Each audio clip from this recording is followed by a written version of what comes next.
What's going on, guys? The Comics Kid 2099 here. Welcome to day 60 of the 365-day graphic novel review challenge. Today, I want to talk to you about another Superman origin story, Superman, Man of Steel, written and drawn by John Byrne. This is the 6-issue miniseries that kicked off Byrne's run on Superman from the mid to late 80s. It came right on the heels of Crisis on Infinite Earths, which pretty much cleaned the slate of the DC Universe, allowing different people to reinterpret and reinvent characters in the DC Universe. And this follows Superman as he starts off life in Smallville, and then he moves to Metropolis. He forms relationships with people like Lois Lane and Lex Luthor, different kinds of relationships, and then by the end of the miniseries, he is the Superman that we think of when we think of Superman. And a lot of people really love this miniseries, and they really love this particular origin of Superman, and I am not one of those people. I have a hard time articulating why I don't like this, but there are quite a few things about this that I just don't like. But first, I do want to talk about some of the things that I do like, because there are a few positive qualities about John Byrne's run on Superman. First of all, I really like the idea that Superman, no one knows that he actually has a secret identity. In the pre-Crisis Superman comics, people like Lois Lane and Lana Lang, they seemed to know that Superman had a secret identity, and they spent all of their time trying to prove that Clark Kent was Superman. And John Byrne said that that doesn't make any sense, that people who see Superman saving a bus full of people or something like that, there would be no reason for them to think that he also had a secret identity as one of us mere mortals. And he did away with the idea that Lois Lane is constantly trying to prove that Superman is Clark Kent. And I thought that was a genius move because he's right. It doesn't make any sense that people on the street would assume that he has a secret identity. And speaking of the secret identity, I really like the idea that Clark is trying to win Lois's love as Clark Kent. Because if you're Clark Kent and you also have all these superpowers and you're Superman and Lois Lane loves Superman, it would be really easy for you to get with Lois Lane as Superman. But he wants to win her as the person that he is, not as this demigod that she thinks of him as. And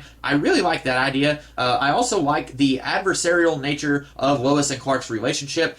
In the pre-Crisis comics, Lois was kind of mean to Clark a lot, and she didn't really have a reason to be other than she was just mean to Clark. Here, she has a little bit of a reason to be mean to him. It's somewhat unwarranted, but it's much more warranted than it was in the pre-Crisis comics. She feels like he shafted her because he got the scoop on Superman before she was able to, and so she holds a grudge against him for a really long time. But then as this book continues, you get to see the evolution of their relationship a little bit, and you get to see a lot more of that in future volumes of this series where their relationship grows and changes even more. But I really like the changes that he made to the relationship between Superman, Clark, and Lois. I thought that was just brilliant. I really like the changes that he made to Superman's secret identity in general. But there are a lot of other things that I don't like. I don't really like his depiction of Krypton as being almost a society of robots with no emotions at all. We get to see Jor-El and Lara. They do have a little bit of emotions, but by and large, they are just very cold and lifeless, and it's hard for me to care that the entire society of Krypton is gone when these people act like robots. It's just really hard for me to shed a tear whenever the society doesn't really act like they care.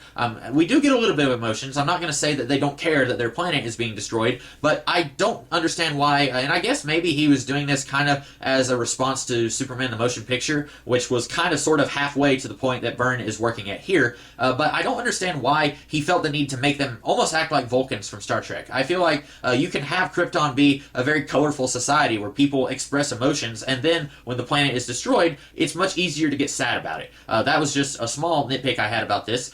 There are also two issues in this miniseries that I feel are completely superfluous and do not belong in a Superman origin story. The first one is the team up with Batman. If you take out that issue, you would not even notice that it was gone. And you might be saying, well, that's a little bit hypocritical because there's some Batman stuff in American Alien. The difference is the Batman stuff in American Alien actually serviced the story. You have the issue where Clark Kent is pretending to be Bruce Wayne on Bruce Wayne's yacht, and then that leads to him later meeting Oliver Queen whenever he is a student working on the internship for the Daily Planet. And then Oliver Queen introduces him to Lex Luthor, and then through Lex Luthor, he kind of gets introduced to Dick Grayson, and then Dick Grayson inadvertently gives him the idea to be the light counterpoint to the Batman of Gotham City. So all the Batman stuff in American Alien is very crucial to that story. If you take out this Batman issue, I know I already said this, but if you take it out, you would not even notice that it was gone. It does not service the rest of the story. Now, John Byrne's depiction of Superman and Batman's relationship is the very definitive definition of their relationship. Pretty much the way way he portrays these two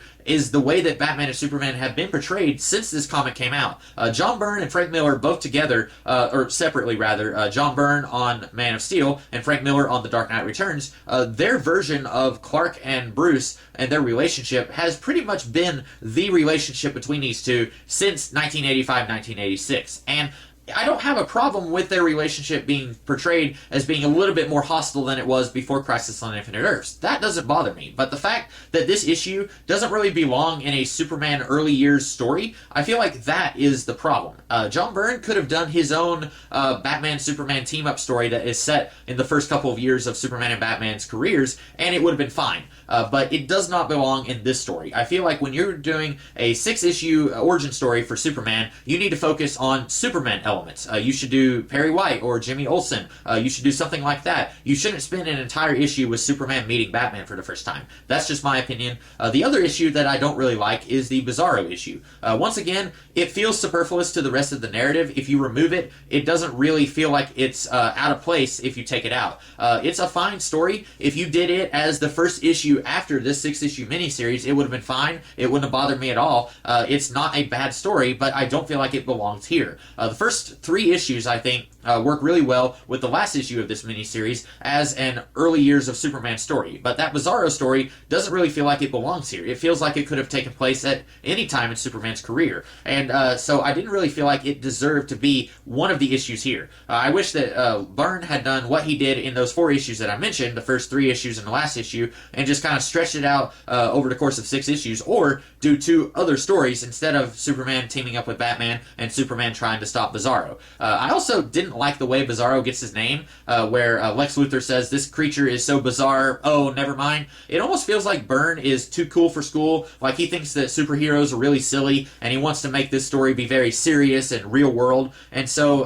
he feels like Bizarro is a really silly name, so he goes an extremely silly route of trying to give Bizarro that silly name. And he's going so far in the other direction that it becomes silly. And I didn't really like the way that Bizarro gets his name. Just have him be a dumb clone of Superman who calls himself Bizarro somehow. I actually like the way that Bizarro got his name in the animated series better than I liked it here. You could have done something like that. But anyway, I don't really have a whole lot else to say about this book. This is something that deserves to be talked about a lot. It is a really huge milestone in Superman comics over the years. It's a huge part of Superman's history. It's just not a very good story, in my opinion.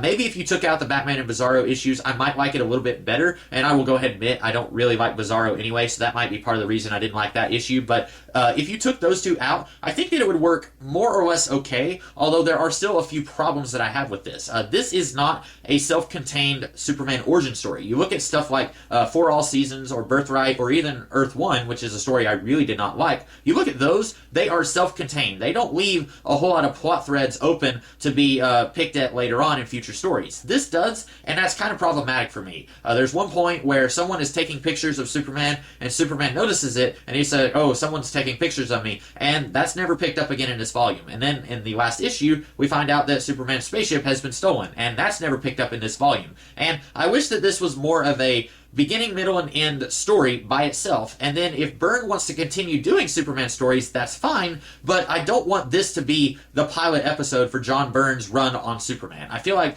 that doesn't work very well. I wish that this had been a little bit more like Batman Year One, where it's the beginning of Batman's career, but it is a story by itself. And it teases future elements. You know, Batman Year One kind of teases the spotlight that signals Batman, and it kind of teases the existence of the Joker, but it doesn't leave plot threads open that Frank Miller is later going to explore. And that's what this does, and I didn't really like that it did that.